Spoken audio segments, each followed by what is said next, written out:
and how it manifests with certain children. When the kids get bigger and the kids get louder, it kind of becomes a different situation for some parents. And for a while we were seeing a lot of tween, early adolescents coming back into the system who were adopted when they were younger. There are different mental health issues that can manifest when kids get older. So there, again, each family is its own unique case. It's its own unique situation. Again, we're talking about human beings, so there's no formula, there's no cookie cutter that we can even do to figure out what's going to be best for each family. I know first and foremost we have to be willing to ask for help. Can't figure out really what's going on unless we're not willing to say, I need some help with this. This is not anything like I imagined, or I'm not prepared, or whatever it is. But please, please, please, if it's you or some families that you work with, being able to ask for help. And I agree, somebody just said we need more support for adoptive families after adoption. We need to find the right support and what that is. And I know CoPark in particular with the Adoption Exchange here in Colorado has done an amazing job since they've been in existence with really trying to address some of those gaps and what are the types of supports that families need, even post-adoption. It's not just ongoing training, effective support groups, having one person that they can contact, being able to access training, being able to talk about a book or a resource, or connecting with another family, another adoptive family, maybe in their community, whatever it looks like. But yeah, we're lucky in this state. There are other states that don't have anything like a CoPark, who really families are kind of left to their own to figure out, well, if you need something, you just go find it, and don't even really have a contact person that they can go to anymore once once social services closes their case. So absolutely agree with that. All right. So thank you for your participation in that one. The next handout, and if you printed out your handouts, you guys have these, but the next one I'm going to look at is handout number 2. It's called Assumptions About Adoption. This one I'm just going to go through and just kind of read out to you. So again, these are assumptions that particularly the Adoption Exchange has with regards to adoption, that every child deserves the opportunity to live in a safe and permanent family. All children who are unable to return to their homes should be considered for adoption. That adoption is different. It is a lifelong process. Adopted children bring their own genetics, their own birth experience, biological family ties, and life history into the adoptive family. Adoptive parents, birth parents, and children all share a sense of loss. If you haven't found a good training on grief and loss or on the lifelong stages of adoption, please ask around. I know we used to do one through the Adoption Exchange on the lifelong issues of adoption. There's one that I just started not that long ago on grief and loss in foster care and adoption, but this is a topic that I don't think we talk enough about, and how it impacts adoptive parents and how it impacts our kinship parents and our foster parents, let alone how grief and loss impacts the children that we're bringing into our home. So it can become this very complex, complicated web. And we really have to talk about grief and loss and how it affects everybody in the system, because the bottom line is, guys, there is no adoption without loss. And I'm not going to define on the part of who, because it's everybody. There is no adoption without loss. And if we don't keep loss kind of in our forefront, we're really minimizing the impact of this entire life-changing experience for everybody.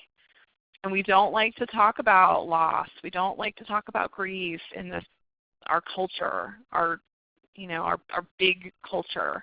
We're not good at that. We don't like to show our emotions. We still think, being sad is a sign of weakness. And we as adults need to do a much better job with that. Because if we are not comfortable with grief and loss, how can you hold that space for your children who are living in grief and loss every single day? And I want to say that again.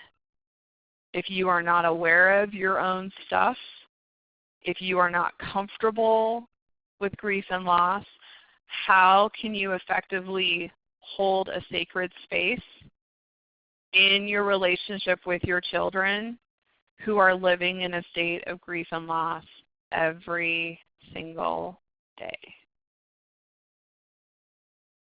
Okay. And the last one on handout 2 talks about adoption is a service on the continuum of protective services to children. So this is just something to just kind of keep in mind. The other handout in this section, it talks about positive adoption language. Can you guys type in for me if you are one of the people who happen to print out your handouts? Can you just say I did or me or yes or whatever, just so I have an idea about how many people we're talking about?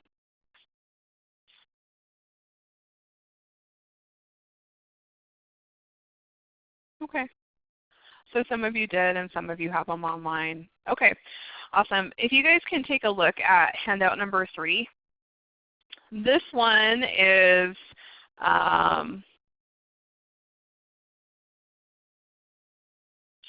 it's looking at adoption language. And what I want to say about this handout is what is considered positive adoption language and negative adoption language. This is constantly changing. This seems to be kind of an ever-evolving world. So the list that you have in this particular handout, and it's handout number 3, is a little bit old. I would say maybe about 10 years old. So there's been some updates. But what it's looking at is kind of comparing. So under positive language, we like to say birth parent. And the negative connotation to birth parent is real parent. Positive language would be, termination of parental rights, versus a negative interpretation of that is to give up.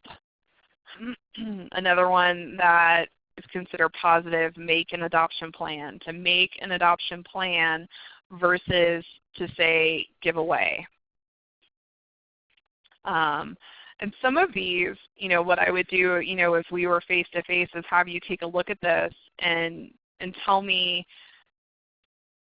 what language that's considered negative do you still hear kind of out in society or in the media, terminology that people are still using now. And a lot of it is when you say, real parent or real child versus birth parent or biological parent. They gave up their kid or gave away their kid, or made, instead of maybe made an adoption plan. There are some things on here about termination versus the child was taken away. I mean, there's just some things on here. I would just say, just take a look at this and see if there's any that still kind of pop out, or other language that you think is still being used that maybe isn't as adoption friendly. But again, just keep in mind that this list of, I don't know if it's a group of people that sit down and decide, well, we don't like this term anymore, or we want to, modify this one or whatever. But just to kind of be cognizant of that and just be mindful of it when you're doing your work and you're interacting with other people.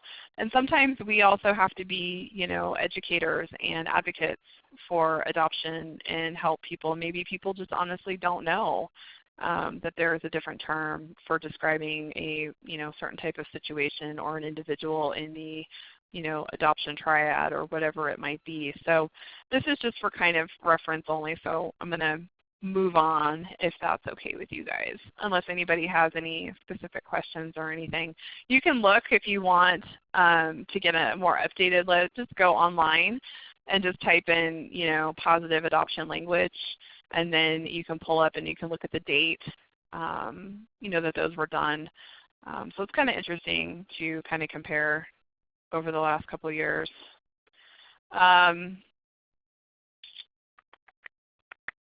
Somebody's asking about what about biological parents or bio parents describing birth parents. And I think part of it, honestly, to answer your question, as best as I can, and maybe we can talk about this later, is I know that we've tried to move away from the term, real parent, again, the connotation of, real versus fake.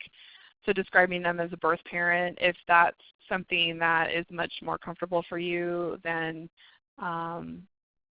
then I would say stick with that. I know there are a lot of folks in the field that use the term biological parent. Again, as long as we are doing justice to the description of who they are, and not just a vague description of, again, a real versus a fake, like you're not a real parent.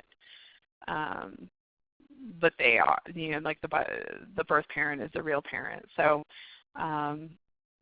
somebody else had a suggestion of saying first family. So I kind of like that. I haven't heard that before, so I might borrow that from you. So thanks for sharing. So again, I travel all over, and there seems to be, for the description of the, the biological parent, it's either birth parent or biological parent. So I'm just going to leave it whatever you are most comfortable with, and that's what you use when you're describing those folks. Okay, next one. So now we're going to do a little bit of background. So it's going to be a little bit of a review. So bear with me. The first session doesn't really get too deep into anything. Again, we're laying a foundation, but it does build. So hopefully you guys will all be back next week. Briefly going to look at our societal view of families, describe the issues why children come into care, look at society's views of family and the child welfare values, reasonable efforts, family preservation, safety and permanence, racial and cultural characteristics, individual characteristics that contribute to successful special needs adoptions, and a couple of pieces that contribute to effective parenting. So what this handout is or what it says handout number 4 is what's called the mythic model, and hopefully that's what you guys have as well. It just kind of gives you a different perspective of how previously, adoptive parents used to be looked at, how adoptive children were viewed, disruption, and the professional response. So a mythic model of the adoptive parents, they would be described as being, selfless, saints, heroes. They were rescuers and saviors. That the adoptive child was obligated, should be grateful, they're helpless, and they were rescued, by the adoptive parents. Disruption was seen as sinful, as a failure. The professional response sometimes would be one where they were filled with rage or blame or helplessness or fear, versus a more realistic or reality-based model of the adoptive family where adoptive parents are described as self-aware, they're human, they're individuals, they're vulnerable, they're parents and they're survivors as well. The adopted child is seen as autonomous, has some choice. They experience ambivalence. They go between joy and sorrow, happy, grief and loss, all those pieces we talked about, that the children are empowered and that they're participating in this process. Disruption is seen as a possibility, that it does and it can happen. Crisis, the reason crisis is on here is that one definition of crisis is that every time that there is, again, a precipitating crisis, a crisis event, danger, there is always an opportunity. And I don't mean danger in the sense of like harm to an individual. Danger in the sense of, something is not going the way that it was supposed to. When you're in a crisis type of situation. But with that, there's always an opportunity. So sometimes it's having to dig through the mud to find what that opportunity, that learning experience might be. And that with disruption, it actually brings trauma up to the forefront. Trauma often is the reason why there are placements that disrupt. In the professional response, the more reality-based perspective is one of grief and support and acceptance and trying to meet the need of what's going on. All right. We will take a look at the handouts after this session because some people are saying that the numbers might not correlate. So we'll make sure that they are for the next one. Okay, so review. What are the reasons why children come into foster care? So this list shouldn't be anything new to anybody. The primary reason why children come into foster care in the United States is because of neglect. And then sometimes there are, physical abuse might also be with neglect. Chronic substance abuse. Domestic violence. But the number one reason why kids come into care is neglect. We don't often know when children have been sexually abused if that is not the primary mode of investigation because of potential sexual abuse. A lot of times kids will come in for other reasons and then the children disclose maybe sexual abuse maybe a few months later, after they've been in a safe environment.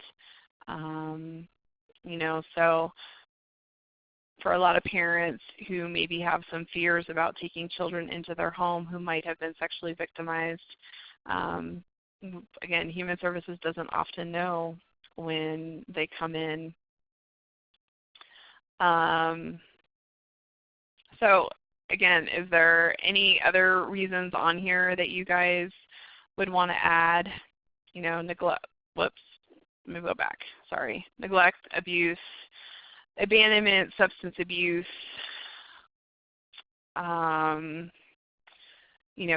physical or mental illness on the part of the parent or the child, undiagnosed, untreated mental illness, death of a parent.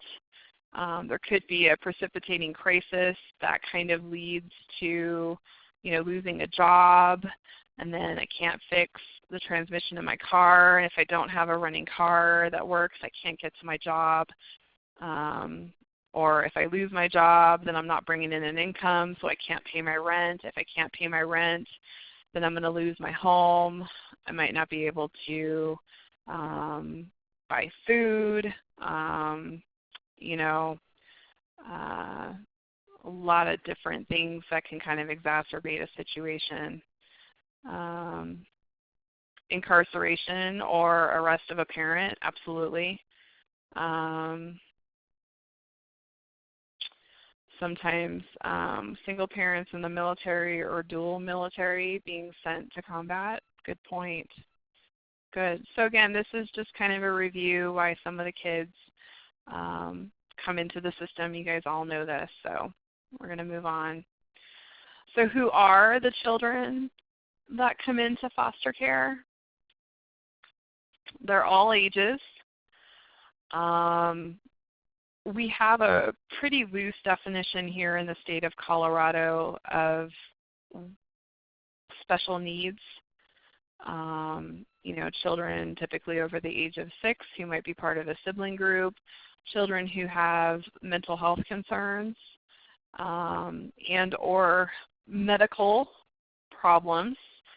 Other states that I've had the privilege of going to over the last 15 years have a more very specific kind of a defined definition of special needs.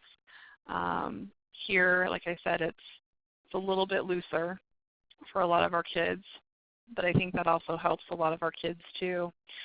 So an extra risk factor, children of minority heritage due to overrepresentation in the system.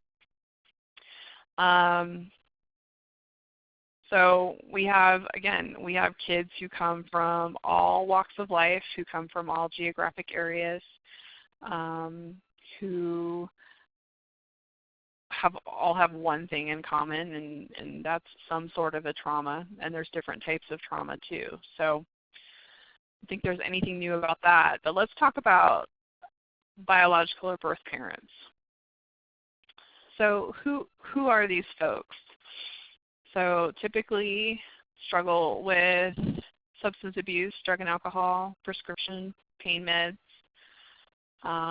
who have mental health, either treated, let me start again, undiagnosed or untreated mental health, or maybe they have a diagnosed mental health issue but are not seeking or able to obtain treatment.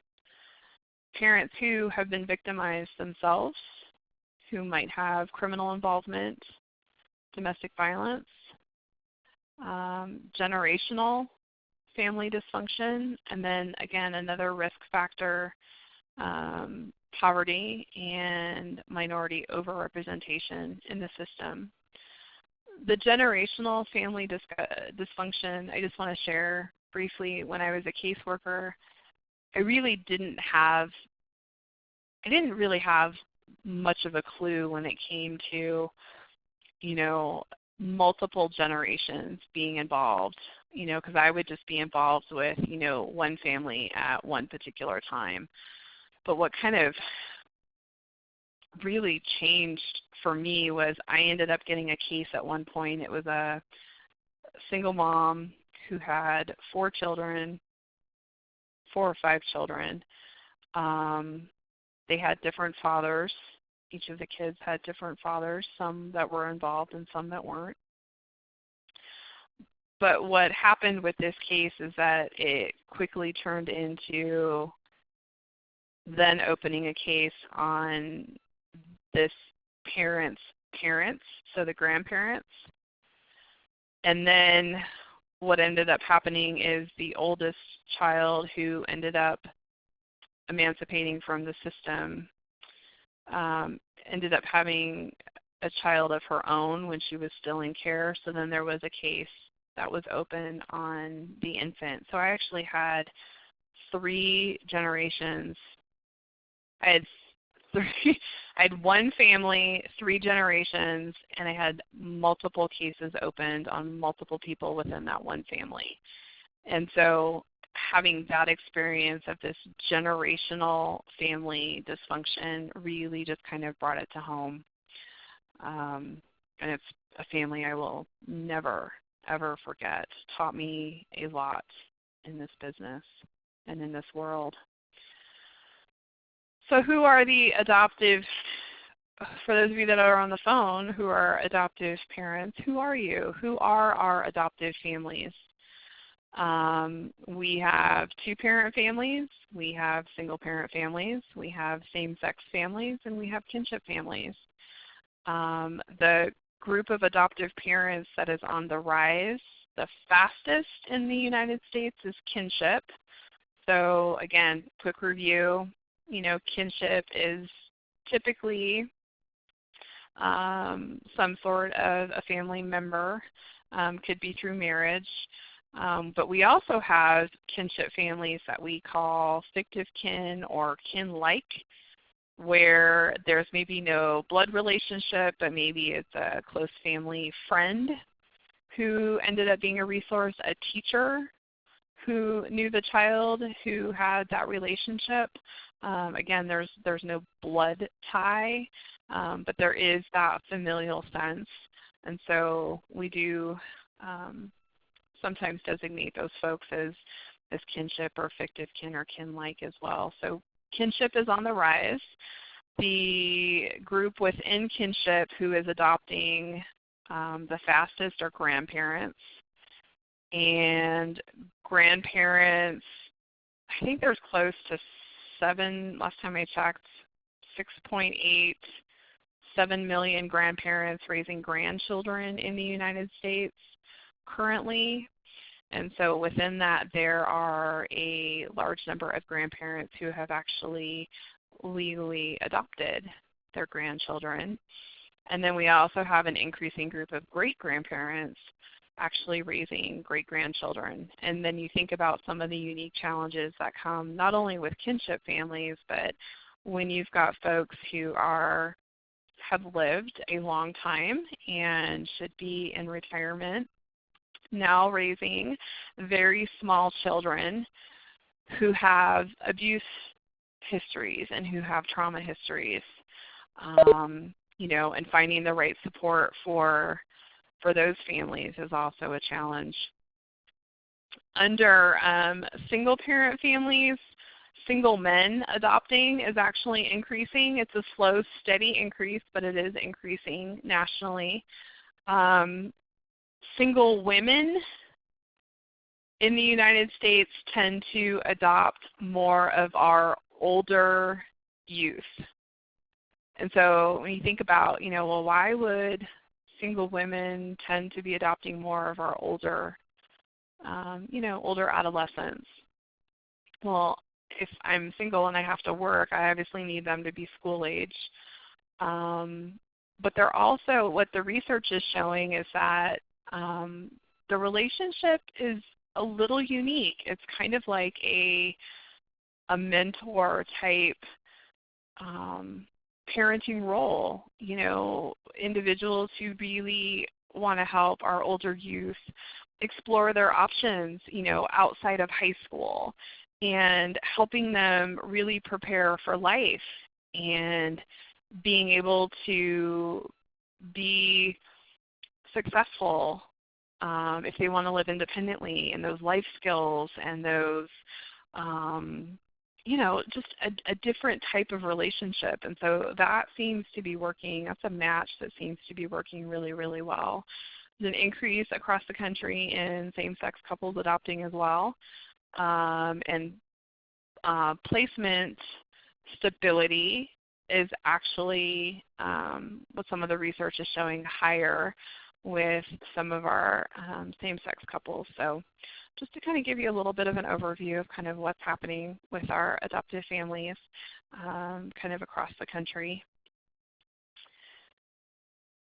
So I'm actually going to hold this one, and we're going to do it next week. There is a case study that we're going to email out to you guys, this one from this session, and then there is one, I think, for next week. So we're going to email those out to you. I'm going to have you guys read those, and then I'm going to come back to this one. But really what this is depicting to you is that we assess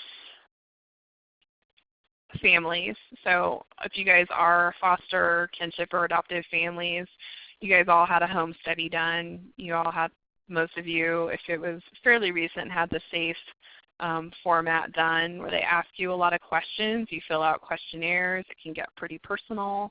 Asking you things about your family life, your family history, What types of kids do you think would be a good fit for your home? How do you parent?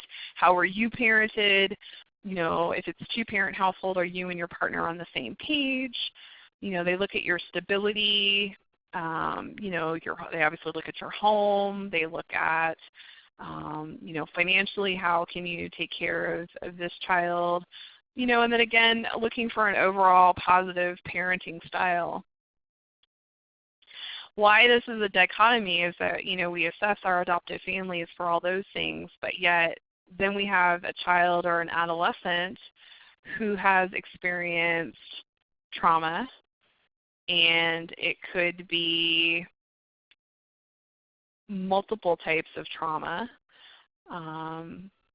So really quickly, I'm going to tell you guys, I'm going to do this isn't in a handout or anything, but there's really 5 types of trauma. And this is kind of based on Dr. Karen Purvis's work, and I really like this to kind of give you a breakdown of when I say trauma, what might that look like. So 5 types of trauma, if you want to jot this down, and I can go into more detail next week. First type of trauma is in utero trauma.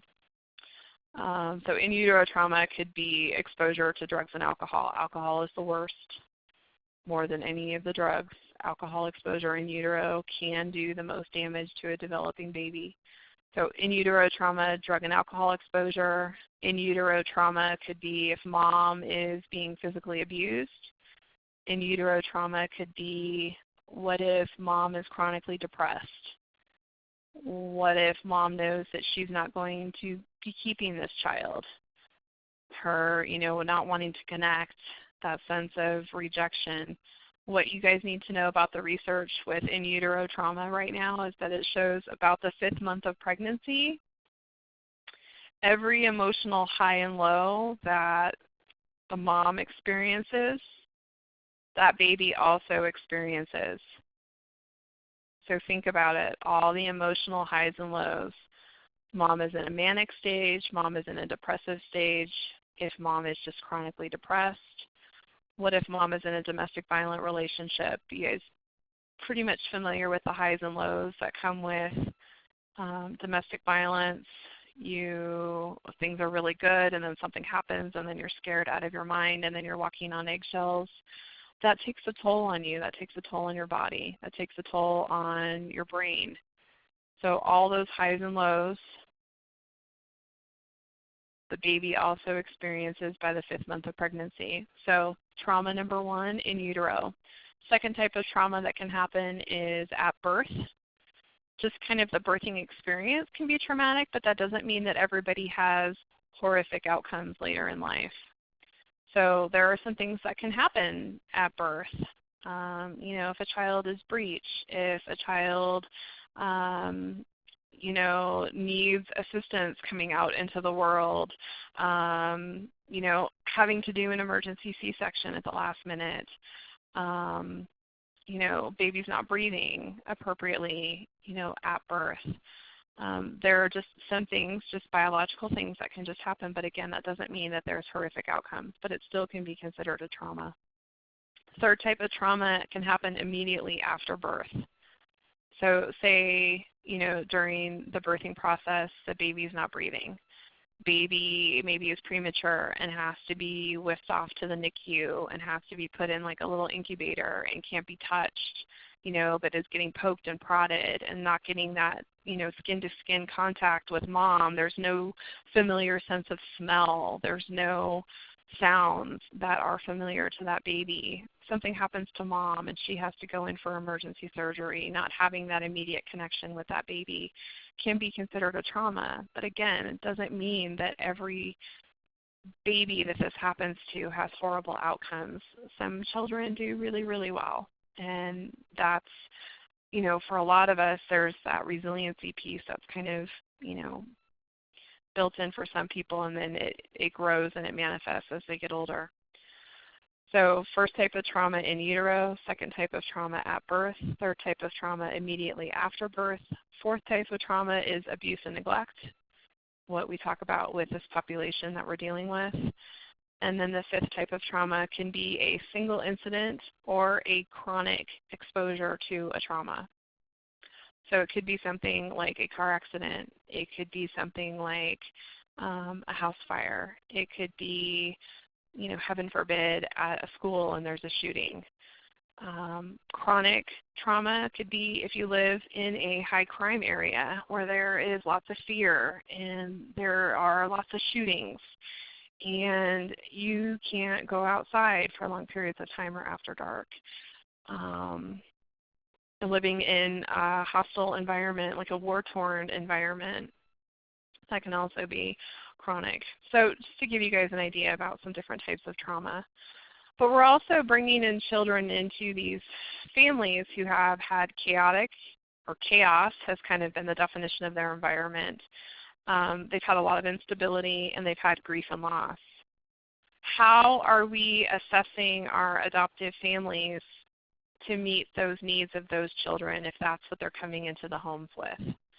So again, there's two scenarios. It's Jimmy and then the Simmons family, and it's giving you Jimmy's history, and then it's giving you the background of the Simmons family. And the Simmons family is brand new, and they're super excited, and they've been waiting for a child, and all children need to be loved, and they have a big extended family, and they do lots of things together. And then you have Jimmy, who's had this extremely chaotic environment, who's been separated from his sibling, who has a different father than his sister. He looks different than his sister. He's been bounced around to several homes already in the first, couple months of placement. He's got some behaviors. And so really what the exercise is looking at is kind of how do we bridge the gap between these two? How do we effectively assess and address the needs of each party? So we'll get that to you. All right. I'm actually going to stop there. And we will pick this one up next week. So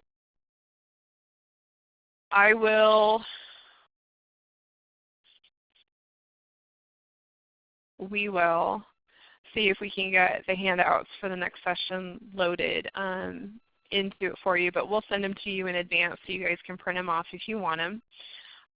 If you have any other questions about today, just shoot me an email and then I can get back to you. We will do the same time next week, and we'll jump into the next couple of competencies. I just want to thank you guys for taking a couple hours out of your morning to spend some time with us. If you sorry about the technical issues early, but again, that just kind of comes with what we're doing, so hopefully this will work out for you. If you haven't registered for the next session, please talk to Tara about doing that as soon as possible.